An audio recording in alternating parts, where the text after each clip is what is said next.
And boom! Hey up, troops. We're out again. I've got to stop saying that, haven't I? We're doing a bit of a different one tonight. We're doing like a bit of a challenge. It's windy, it's rainy. Welcome to England. And the challenge is, a few weeks ago, I bought a wild camping set off Facebook Marketplace for what was a very good price, in my opinion. I got a tent, a sleeping pad, a sleeping bag, a pillow, and a backpack. I'm using all those things tonight, along with some other kit that I've got that I need to top it up with. Waterproofs, cooker, warmer clothes, etc. And we're out to give it a test. The forecast is looking fruity. It's not that bad. 25-mile-an-hour wind all night, apparently. Raining all night, although not heavy. And down to 4 degrees. And the ground so far is absolutely soaked. I put on some, I don't know if you'd call them trail runners, hiking shoes, whatever, rather than boots. So I didn't think it'd be this bad, but if this ground's anything to go off, we're going to be struggling to not camp in a puddle. Whew.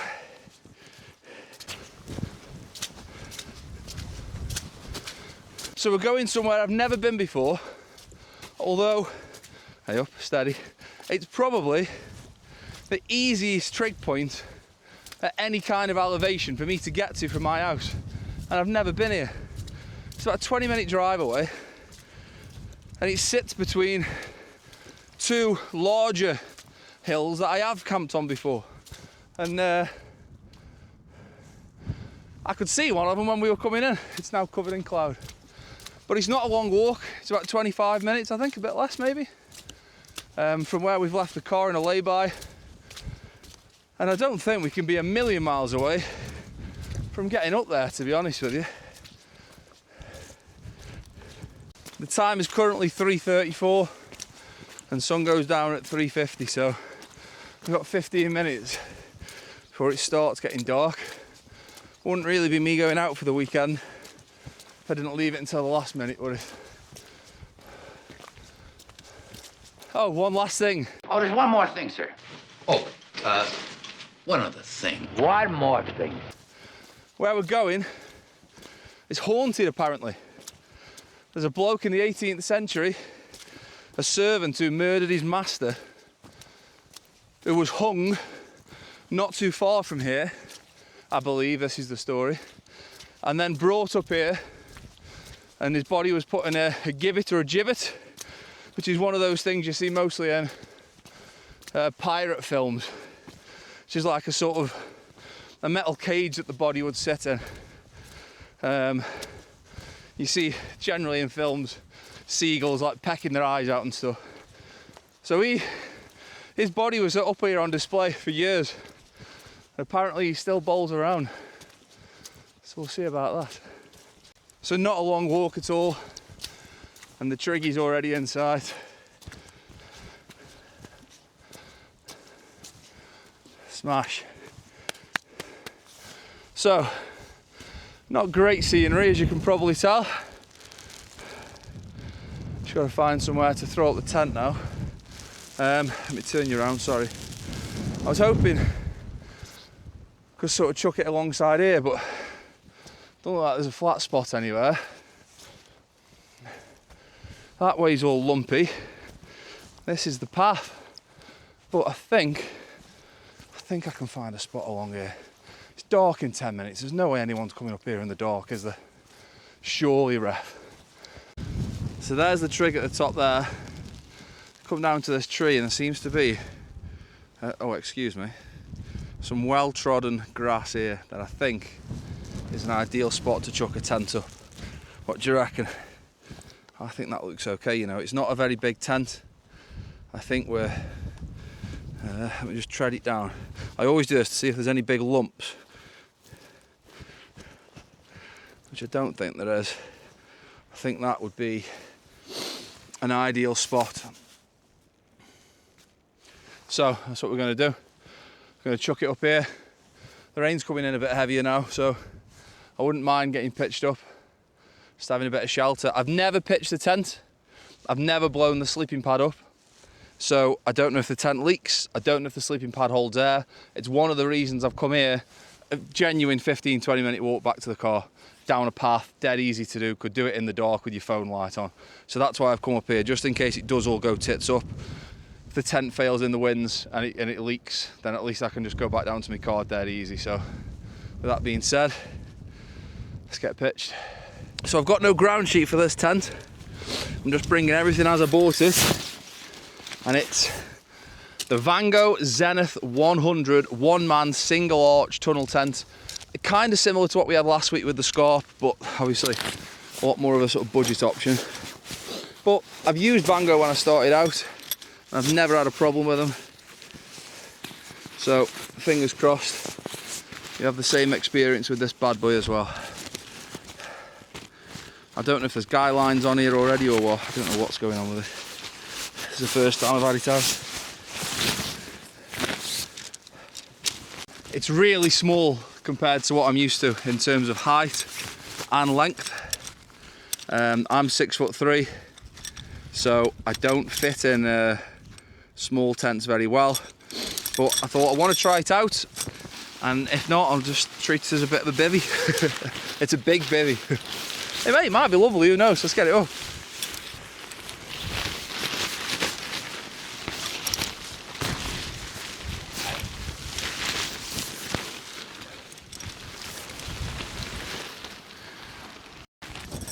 So we've got one end down so it doesn't blow away. Now let's get the main arch pole across. There's also two smaller end poles that are used to give the ends a bit of verticality, which should help with the space inside, I'm hoping. Poles are aluminium, which is good. Just always go steady when you're feeding your pole through the sleeves, because if you push too hard it can just pierce it sometimes, depending on what it's made of. And then that must go in there.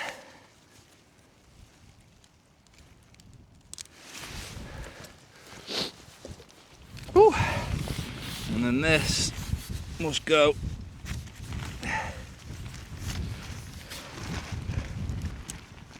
whoa, it's tight.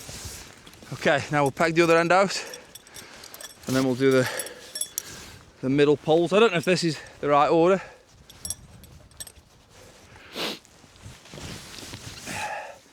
Soon find out, I suppose. So yeah, always peg one end out, pull it tight, and then peg your other end out.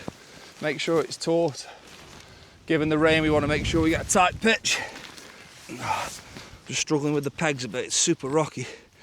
2 or 3 inches underneath the ground. That's better. Just 2 small little poles.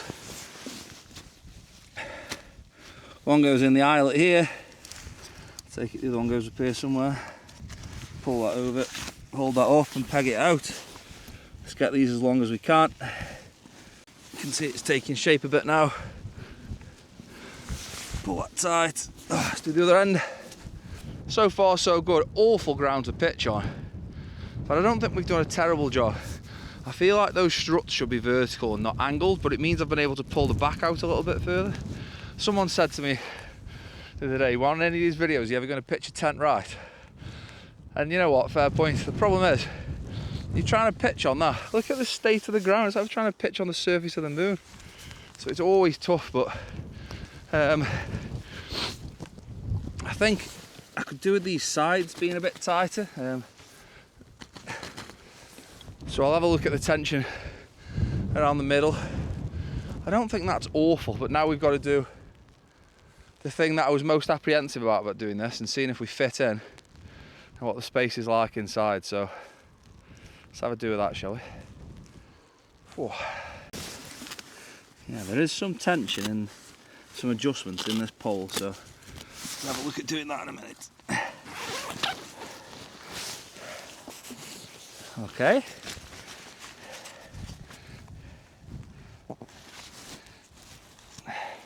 Elastic door toggles, like that, Van Gogh, like that. Zip comes open easy enough. A lot of grass in here, but it doesn't look too bad. Where's the tension on these straps? Is there some adjustment?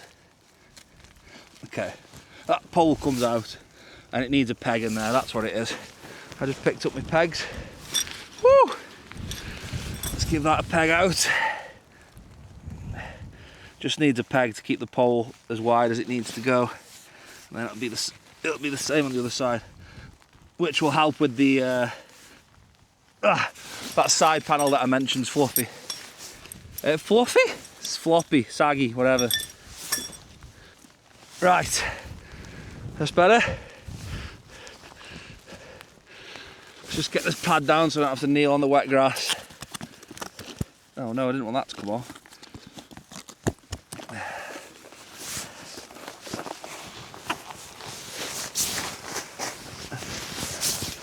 Hey up, Muck! Oh, it's got the tension band system, I'll tell you about that in a minute.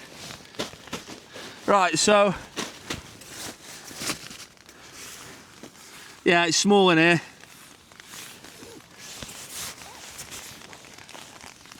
Really small in here.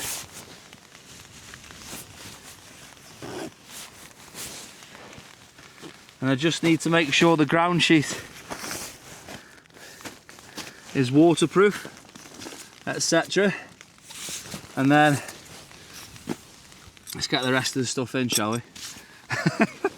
Normally I'd put you at the end of this tent. There's no way you're going to fit in. So I've snuck you in right at the end. And yeah, it's cosy in here. You can see the winds have picked up. It's got its tension band system, so that goes from the side of the pole up to the top of the pole and clips in, and you can tension it up a bit so the pole won't wave as much. It's quite a clever system. It's on some of the new Van Gogh tents as well. Is it F10s, I think they are. But yeah, it's going to be cosy in here tonight. That's for damn sure.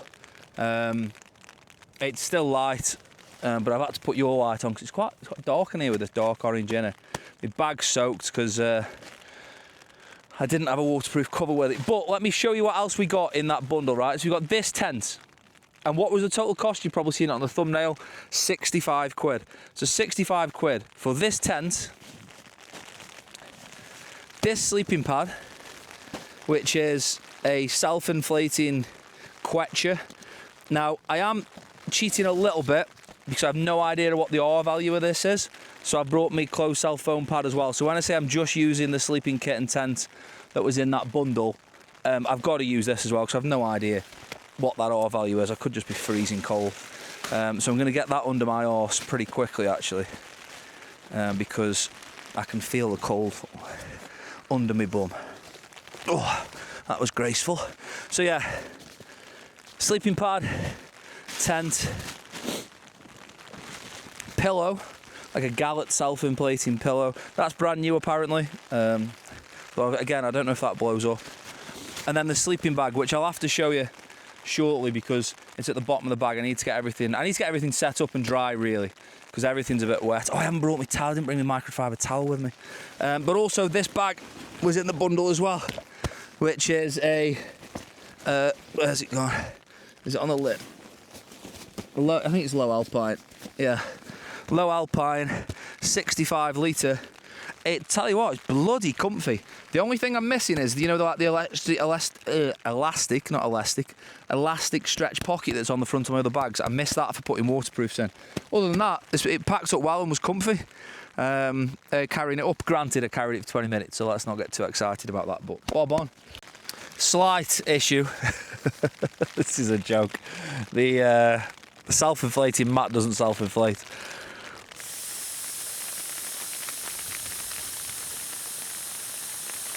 But I think it is taking out when I'm blowing it up, so give me an hour and I'll have this up.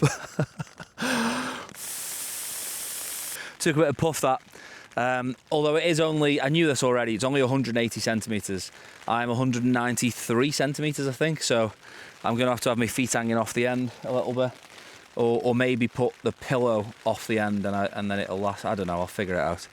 The rain isn't stopping, and I'd really like it to stop because I want to nip outside and see what things look like, but I can already see the steam floating around the tent, so I'm going to have a quick look at the ventilation at each end. There is vents, and there is a vent in the fly sheet up here somewhere, so I'm going to have a quick look at that and get them open. I think the vent forms part of like the main zip, I think, so it would just be like that. Oh, it's got two-way zips, which is nice. So yeah, we're getting there. This is the sleeping bag. It's in a dry sack in the bag at the minute, but let me put my hand in it, it'd be easy to show you. It's the Mountain Warehouse Hiking 500 down regular length, although it does seem like it's 215 centimetres long, which in most sleeping bags will be considered long length. Comfort of 5 degrees, limit of 0, and we're due to get down to 4 tonight, I think, apparently. So I'll double check the forecast, but it should be okay. I've got like me down jacket, and I've even brought down pants as well after the recommendation of the chap who commented on the previous video. I can't remember your name, mate, I'm really sorry. So we're not reliant completely on the sleeping bag keeping us warm, but I have opened the sleeping bag to take it out of this and to put it into the dry bag, and it feels really good quality.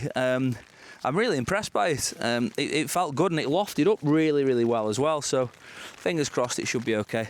The main trouble here is just space. I don't know how people. I know I'm a bigger person, but I don't know how people just get by in a tent this big. Like I've got to fit in physically, but where do you put everything? I don't understand where like anything goes.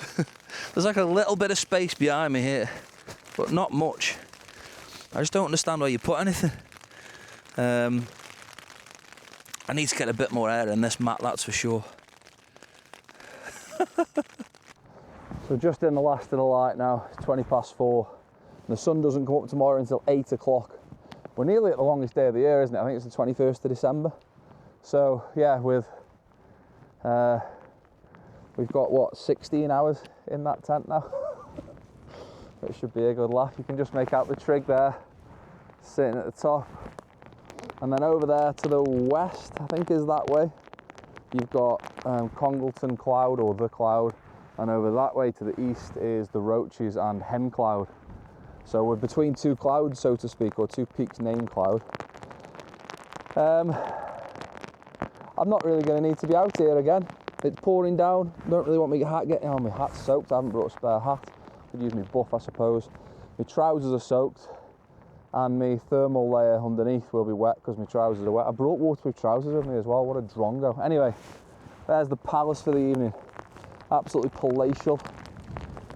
It's gone up well. I'm really impressed with this. I know I only paid 65 quid with a bag, a sleeping bag and a pillow and a sleeping pad, which is a ridiculous deal. But even if you'd have paid 100 quid for that, I think if you can fit in it, it's big enough for you. I think it's quite good quality for what you get for your money. It's got two-way zips, the tension band system. It's got some clever designs where the door pocket, the zip, you unzip the door and it can tuck into a pocket, which I know a lot of tents have that now, but it tends to be sort of more higher end tents. And I think Vango, are never going to have the lightest or the strongest materials for their generic tents. I know they do the F10 range, which is pretty good.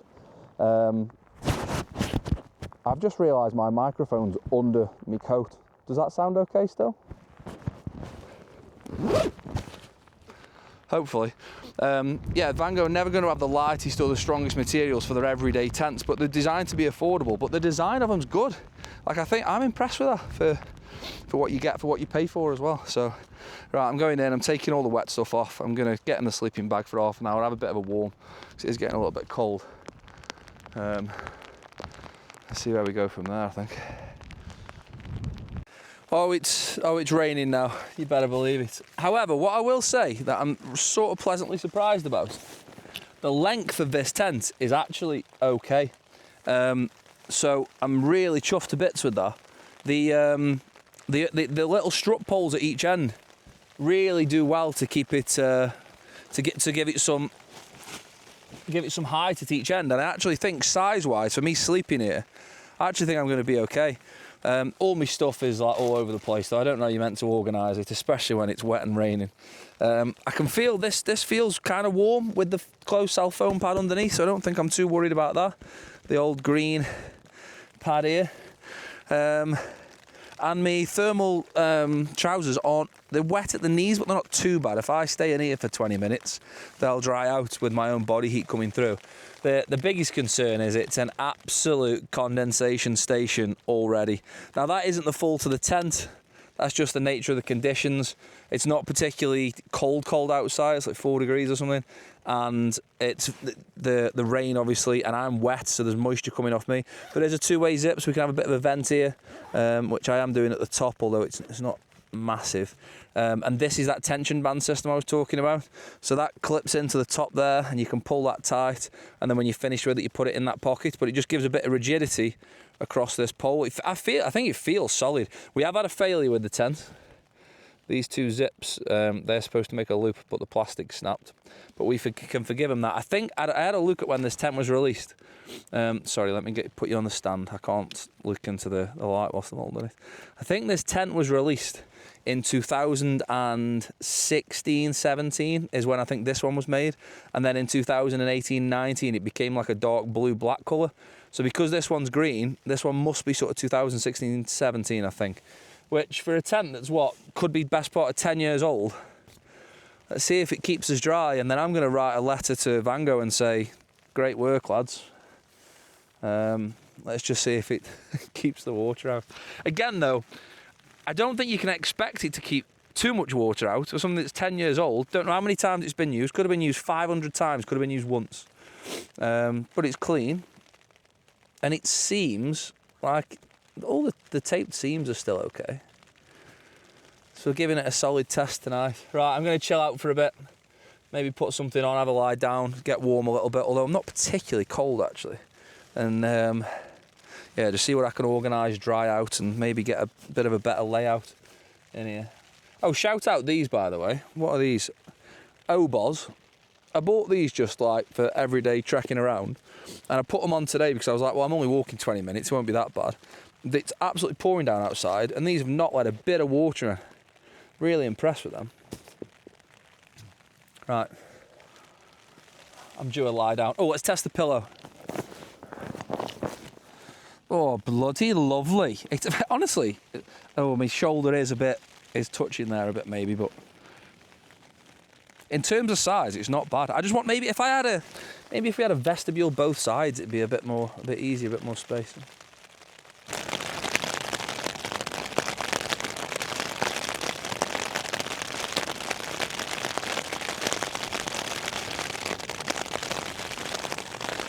So I thought, what a crisp, by the way. If you've never had a knick-knack scampi and lemon, you've not lived. So I thought I'd just tell you a couple of things. I'll probably stop eating these now, eh? 2 things I want to mention. 3 things, actually. Number 1, the kids are at Cadbury's World today. And I'm in the rain and wind. It stopped raining now, by the way. Mostly. They're at Cadbury's World today. I've never been to Cadbury's World. So they've gone there with Laura and her mum, their nan, and their auntie and what have you. Little girls' day out to Cadbury's World. And I'm eating scampi crisps on a windy hill. I wouldn't have it any other way. Second thing I want to tell you, this sleeping bag, I'm impressed with most of this kit. I'm not mad keen on the sleeping pad, the self-inflated thing. It's just not as comfy as a blow-up sleeping pad. It's not bad. It seems warm enough with this closed cell foam pad underneath. I don't think I think I'll sleep okay, but it's just not as comfy. It's a bit firmer. It's just not as nice. Bag spot on, tent spot on, not leaked yet. Condensation station, but that's to be expected given it's not that cold yet. It's still 8 degrees. I'm not cold at all. I've been in the bag. I am really impressed with this. I don't know what this would cost new. I did try and find it on their website, but I couldn't find it anywhere. I'm just using it as the only place I could find it was the New Zealand Mountain Warehouse. and I'm just using it as like a bit of a quilt at the minute, and it's lofted up really nicely, and yeah, keeping me nice and toasty warm, although it is 8 degrees, so you know it's not particularly cold, and I can't feel the cold from the floor yet either. Third thing I wanted to mention was, on the way up here, I told you that this hill was haunted. I've got the story, and I think I should tell you. Woo! John Naden's ghost. Until the 1880s, a gallows stood on Gun Hill, which is just where that trig point is over there. Until the 1880s, a gallows stood on Gun Hill in the Staffordshire Moorlands as a grim memorial to John Naden, whose decomposing body hung there in chains after his execution in 1731. Naden murdered his master, Robert Brough, apparently at the instigation of the victim's wife. When the drunken Naden returned home and told her what he'd done, she at once went out and rifled the dead man's pockets to make it appear that he'd been laid by thieves. However, she failed to notice Naden's knife, that's ruined it, knife lying beside the corpse. This was sufficient evidence to secure the murderer's conviction. History does not recall whether the wife was tried for her involvement or not, but ironically it was ordered that Naden should be executed outside her door. His body was afterwards gibbeted on Gun Hill. That's the metal surround that the body lies in. And when the gallows were eventually removed, the timbers were used in the construction of local field stiles. Some people believe that these stiles are haunted by the ghost of John Naden. One of the stiles is apparently still on the ground somewhere on Gun Hill. According to the Grub Street Journal, printed on the 16th of September 1731, this day John Naden, who murdered his master Mr. Brough, was carried on a horse, having his legs tied and hands cuffed to Leek. The next morning he was carried to the highest hill on Gun Heath, within a quarter of a mile of his master's house, where in the presence of some thousands of spectators he confessed the facts for which he died. The gibbet was 21 feet high, may have been seen for 5 miles around the county. The chains were made by one of Birmingham, are made in such a curious manner that they will keep his bones together till they turn to powder, if the iron will last that long. John Naden knocking about. Johnny! Yeah, well, that must have been him. So yeah, he wasn't hung in Leek and then brought here. I do apologise, I got that wrong. He must have been tried in Leek, which is a few miles away, and then brought here and hung on a gallows, and then gibbeted. But it's weird how long he must have been here for, because I think, did I just say the crime was in 1731? Yeah, his execution in 1731, and the gallows stood on Gun Hill, which is just up here, until the 1880s. 150 years there was just a gallows chilling there. Can you imagine just walking your dog? I don't think it was quite like that then, though, was it? Like, a lot of this common folk sort of worked and didn't really have time off, you know. There was no union representation and weekends off with annual leave, was there? So I don't know how much recreation time they had back then, but yeah, just bowling around Gun Hill and there's just a gallows up there and a gibbet with John Naden's withering remains. So yeah, fingers crossed he doesn't turn up tonight. John, look, mate, I don't know if you did it or not, but I'm on your team tonight. All right, pal?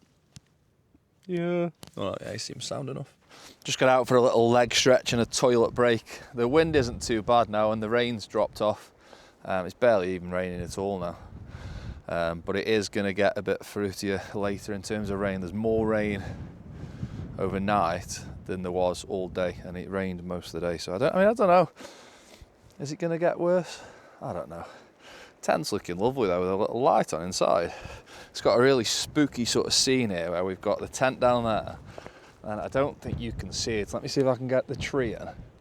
I don't know if you can see it. Oh, you can't see the tree. The camera isn't picking it up. But there's a tree just where my head torch is. Maybe you can see it actually. That trig point in the distance, because it sits on the brow of the hill and there's nothing behind it, I don't think you'll pick that up. It'll just be dark for you, I think. That does look a bit ominous. There's like a figure on the hill, but it's just the trig point, or at least that's what I'm telling myself. So I'm getting back in. and get warmed up and have another few hours chill out, because we've only got 18 hours to do bugger all. Come on.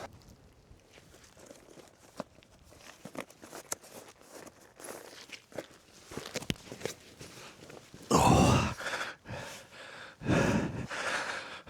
So gracious getting in, eh? Oh. I do. Length is fine. I can cope with it being a little bit shorter. I really do miss not being able to like sit up straight. That is a real luxury that I'm missing. These are, get a little sit pad, man. This is I had a cheap one from AliExpress, and then I bought another cheap one from AliExpress, but better quality cheap, but it was still only like $150. This honestly feels like, if you've ever used the Thermarest Z-Life, this genuinely feels like that. It's just dead good when you haven't got a vestibule for kneeling in and out, so you don't get your knees wet.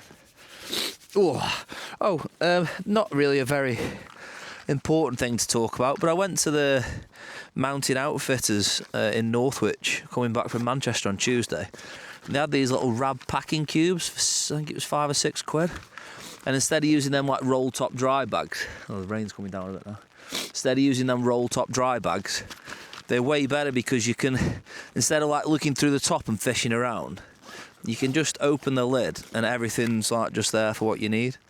I've had a thermometer in the tent. I didn't realise, forgot about that. 11.6 degrees in here, wow. Oh, actually, no, ignore that. I've been using the power bank to charge this light, so the power bank's probably given some warmth in here. But what I'm going to do is chuck one of them, as usual, just outside the tent there.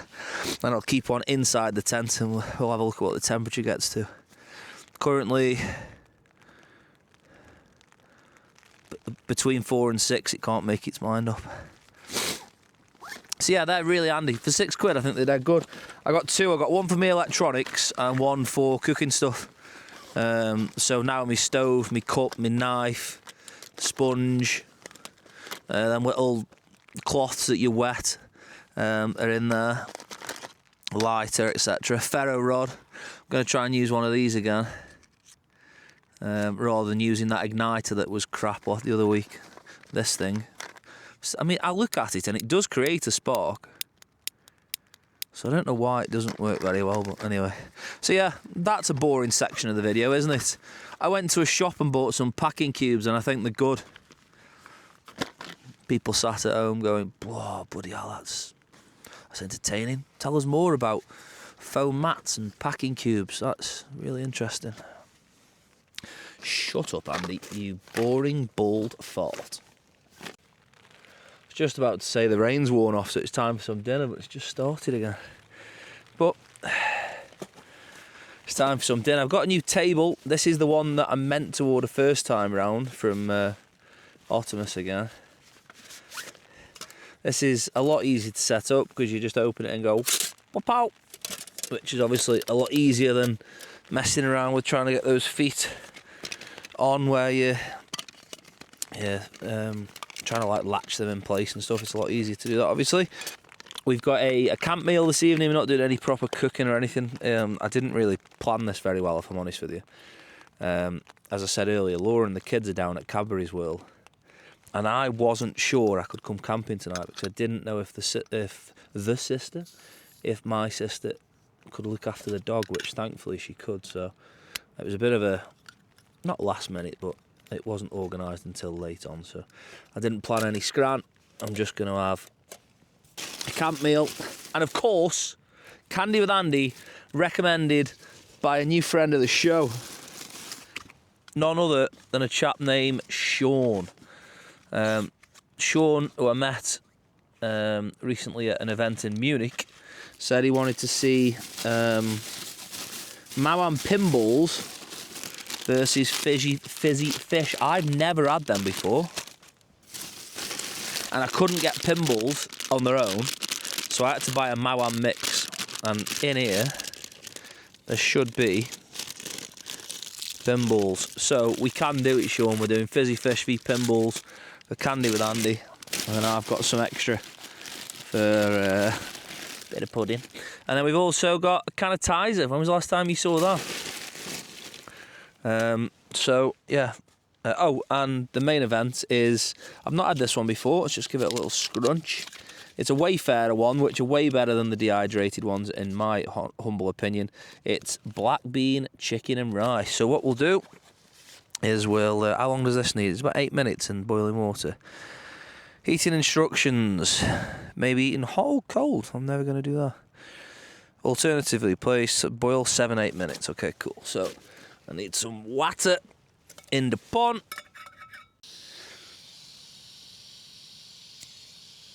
I think I'll open my Tizer. All the best. Oh man, I've not had this for must be 10 years. And then your boot holder there. Sorry, your can holder. Perfect. What was the advert? Didn't it go, I'm red, I'm off my head. I'm red, I'm the Tizer head. I'm fizzy, I'm off my head, or something like that. I'm red, I'm Tizer head. I'm fizzy, I'm off my head. I think that's exactly how it went. Why am I pretending that I'm not sure? Right, that's boiled. So, use a splash of that for a brew. Let's not spill it in my tent this time, like last week, eh? And we're going to bang that in here. Just it gets heavy when you put this in, so be super careful. Decent bit of wind just blew in. It's so weird how there's little condensation on this door, but there's loads on this one that I've tied up. Strange.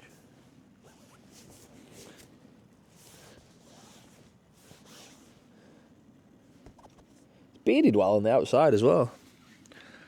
Angry all the time. And what if after everything that I've been through, something's gone wrong?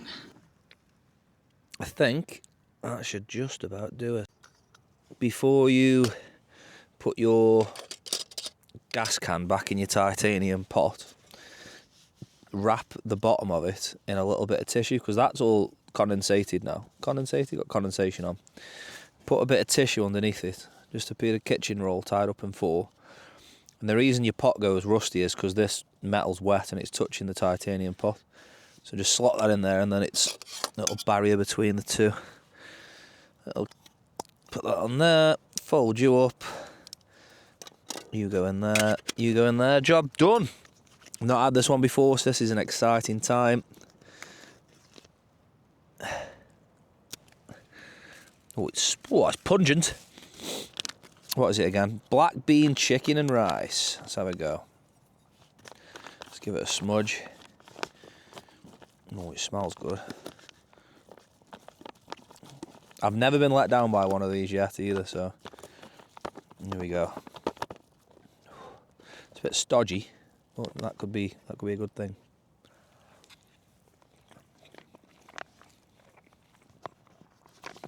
Right, they're just good. Chicken, rice, black beans and a mild coconut sauce. It's just good.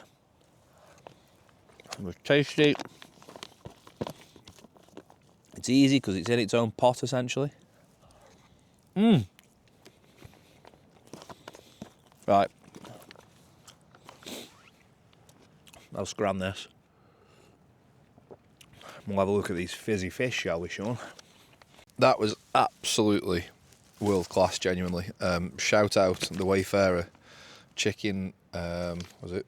Black bean, chicken and rice. Really, really good. Whenever I go to the shop on the way to a camp, I always ask for a bag and then just use it as your rubbish bag. Right then, let's give these a go. Now, I am just going to preface this with, I really like Mau and Pimbles, and I've never had fizzy fish. I would never normally choose a fizzy sweet, normally. Although I don't mind Tangfastics, but this is on Sean's recommendation, so let's give them a go. We've got different flavours, yeah. We've got orange, strawberry, blackcurrant and lime. Well, let's get started with a strawberry, because that's probably going to be my favourite. Strawberry fish, going in. Okay. Not really fizzy. I thought they were going to be a little bit... It does say sour on as well, but...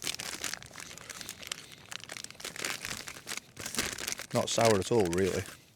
Try an orange one. That one's better, actually. A bit more pungent.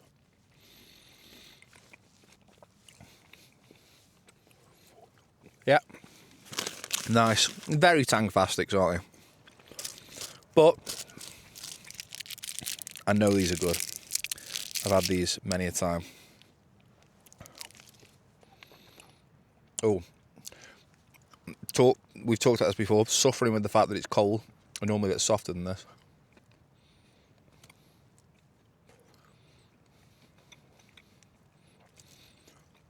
They're just sensational. Oh, bloody massive flies in here. Bugger off. What are you? What is that fly? Out you go, mush. That way. Thank you.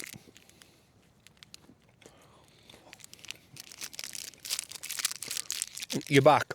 What are you? Where have you gone? Sort of, he's going to be attracted to the light, isn't he? Or she. Pretty candy with Andy here, pal. I like him a week. I'm sorry, but they might win the lot if we go up again. Oh, sorry, I forgot I left that on.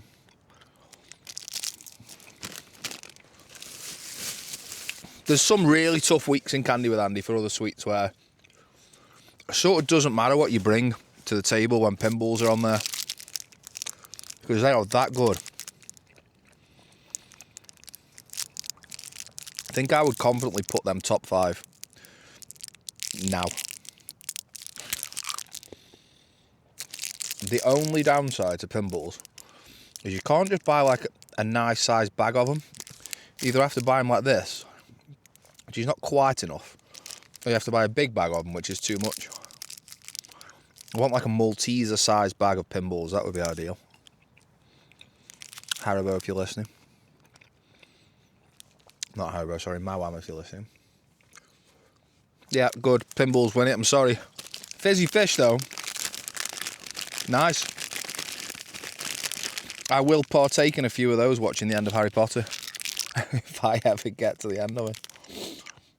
They are, on a different week, they could have walked away with it, but I could have probably not opened that bag and still decided it was going to be pinballs.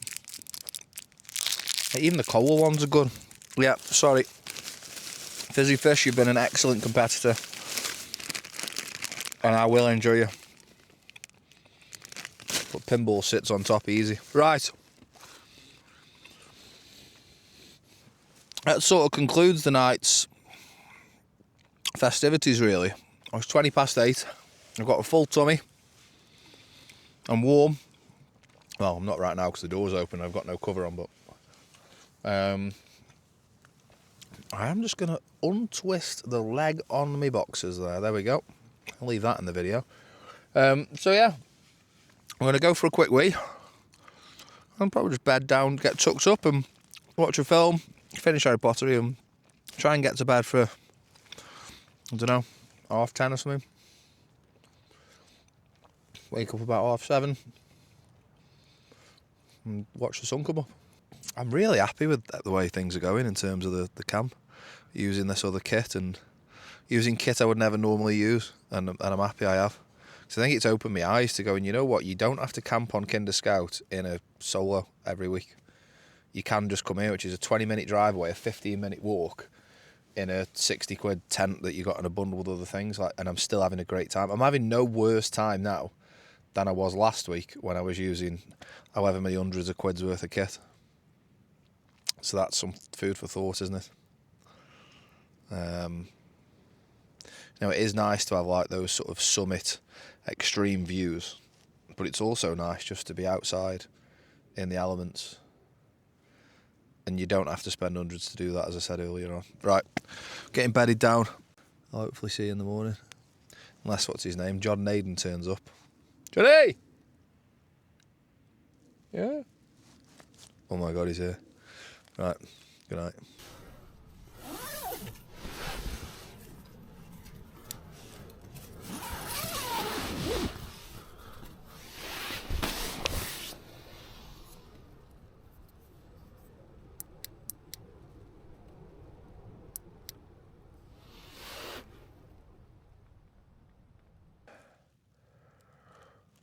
Morning.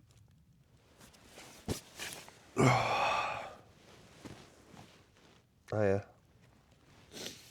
Did you sleep well?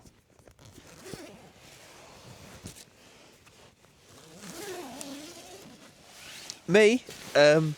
Yeah, average really.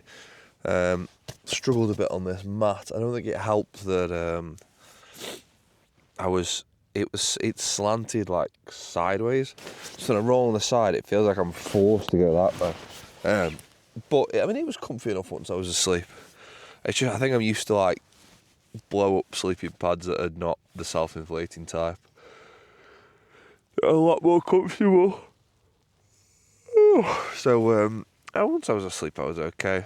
Tent was fine, hasn't leaked at all. Did rain again throughout the night, even though I said it wasn't going to. And sleeping pad was warm enough. Bag, more than warm enough. Only used it as a quilt all night. So yeah, more than warm enough. Temperature is 5.5 degrees, if you can see that. So the bag and pad were fine. I think I actually felt really warm on the sleeping pad. Like I could feel the heat from it. It was really nice. But I think it probably really helped with having this closed cell foam pad underneath. I don't know what the R value of this self-inflating mat is. It stayed up all night. It's held air, so no issues there. It's just not quite as comfy as a proper blow up sleeping pad. But it was comfy enough. And the pillow was fine too. So yeah, all in all, spot on really, nothing went wrong at all. It's just a bit firmer, but I got used to it. Time is 7:50. I've been up for about 10 minutes or so. No, I haven't. You just saw me wake up completely legitimately. It's getting light, and the sunrise officially happens in 10 minutes. It doesn't look very clear out there though. Although I went for a waz in the night, and it was like really clear. And at about, I don't know what time it was.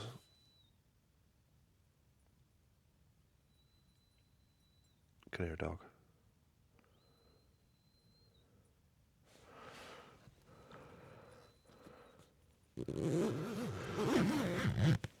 Shut in the tent. I can hear a dog.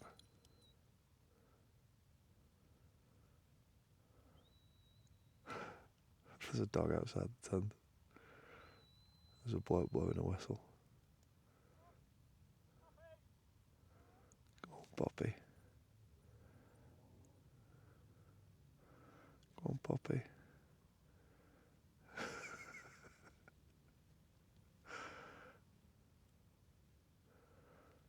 Please don't jump in this front door. Big wet cocker spaniel diving around the tent.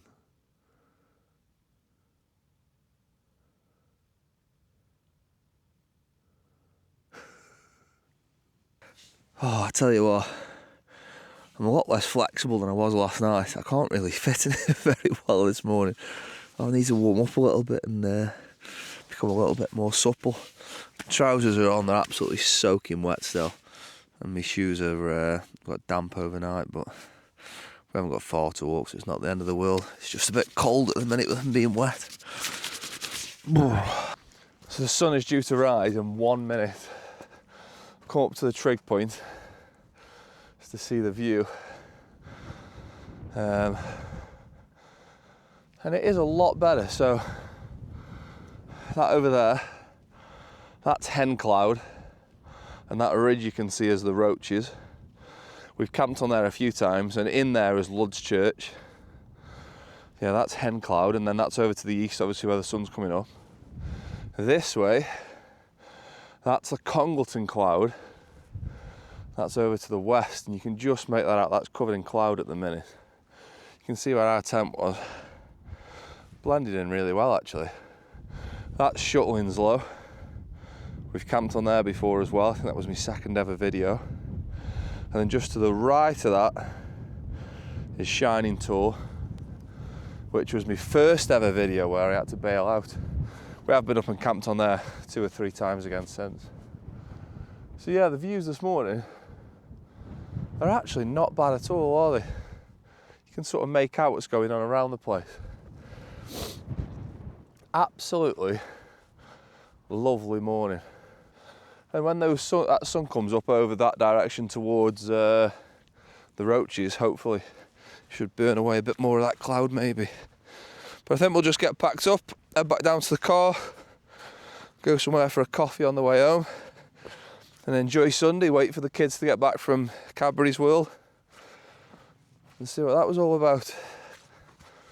Successful, that. Enjoyed it. Let's get packed up. Oh, Jesus, them pegs are in.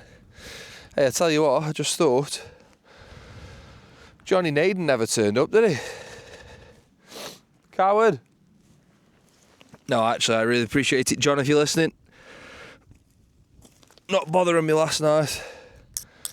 I appreciated it, mate. I'm talking to a ghost here, by the way. That's mad, isn't it? A few hours out here on your own and you start talking to people who got hung in 1731. Right, there is so much water, condensation, whatever you want to call it, over this fly sheet.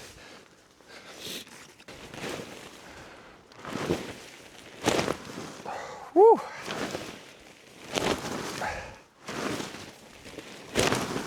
A 10-year-old, slightly less, and between 8 and 10-year-old, Van Gogh Zenith 100, doing absolute bits on the damp Peak District moors, keeping everything dry inside it. Bob on.